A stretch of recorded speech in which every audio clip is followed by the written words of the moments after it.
আচ্ছা চলো দই বড়ার একটা সুন্দর রেসিপি তোমাদের সাথে শেয়ার করি। প্রথমে বিউলির ডালটা তোমাদের কাছে যদি ওভারনাইট টাইম থাকে তাহলে সারা রাতের জন্য এটা ভিজিয়ে রাখতে পারো।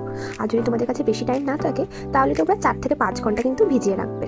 আমি এটা ওভারনাইটের জন্য রেখেছিলাম। তারপর এটা পেস্ট করে একই লেন্থে ঘুরিয়ে ঘুরিয়ে ভালোভাবে ফাটিয়ে দিতে হবে। এটা কিন্তু মেন।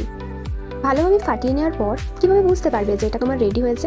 একটা পাত্রে জল নেবে, জল নিয়ে পর অল্প একটু নিয়ে ফেলে দেবে। যদি এরকমভাবে উঠে যায় তাহলে ভাববে এটা পুরো পারফেক্টলি রেডি হয়ে গেছে। নেক্সট স্টেপ, এরপরে এগুলোকে হালকা আঁচে ভেজে নেব, খুবই হালকা। যতক্ষণ ওটা ভাজা হচ্ছে এদিকে তেঁতুলটাকে একটু জল থেকে ভিজিয়ে রেখে আমি তুলে নেব। আর এই দেখো সাইডে একটু জল গরম করতে দিয়েছি, এখানে একটু নুন আর একটু চিনি দিয়ে জলটা গরম করে নেব খুব হালকা। এরপরে যেগুলো ভেজে রেখেছিলাম সেই ভেজে রাখাগুলো জলের মধ্যে ডুবিয়ে দেবো। দইটা একটু ফাটিয়ে নিলাম। আর যেই বড়াগুলোকে আমরা জলে ডুবিয়ে রেখেছিলাম ওটা আমি 5 মিনিটের জন্য ডিপ ফ্রিজে রেখে দিলাম। আমার কাছে টাইম কম ছিল তাই আমি ডিপে রেখেছিলাম। তোমাদের কাছে টাইম একটু থাকলে তোমরা নর্মাল টেম্পারেচারে রাখতে পারো, কারণ দই বড়া একটু ঠান্ডা ঠান্ডায় ভালো রাখে।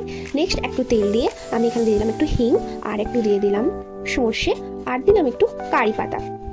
একটু এটাকে ফ্রাই করে নিয়ে যেই তেঁতুলের আচারটা আমি আগে তেঁতুল থেকে জলটা নিগড়ে তেঁতুলটাকে ফেলে দিয়েছিলাম, ওই তেঁতুলের আচারটাই এখানে দিয়ে দিলাম। তেঁতুলের আচারটার সাথে কিন্তু ভালোভাবে চিনি আর নুন তখন মাখিয়ে নেবে, ঠিক আছে? যেন নুনটা চিনিটা একটু ঠিকঠাক হয়, তোমাদের পছন্দের মতো করে নিতে পারো। তেঁতুলের আচারটা তৈরি হয়ে গেলেই আমাদের হয়ে যাবে তৈরি দই বড়া। দইটার মধ্যে একটু চিনি আর একটু নুন দিয়ে আমি ফাটিয়ে রেখেছিলাম, সেই দইটার মধ্যে বড়াগুলো ভালো করে মিশিয়ে নেব।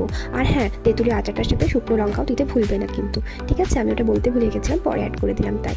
এরপরে দইটা ভালোভাবে মিশিয়ে নিয়ে একটা পাত্রে তুলে রেখে ওপর থেকে তেঁতুলের চাটনিটা আর একটু ঝুরি ভাজা দিয়ে আমি এটাকে সার্ভ করব। কেমন হয়েছে অবশ্যই জানিও, ঠিক আছে? এত সুন্দর টেস্টি দই বড়ার মতো আরও ভিডিও দেখতে চাইলে আমার চ্যানেলটা প্লিজ সাবস্ক্রাইব করে দিও, আর ফেসবুকে দেখলে ফলো করে দিও। টাটা সবাইকে।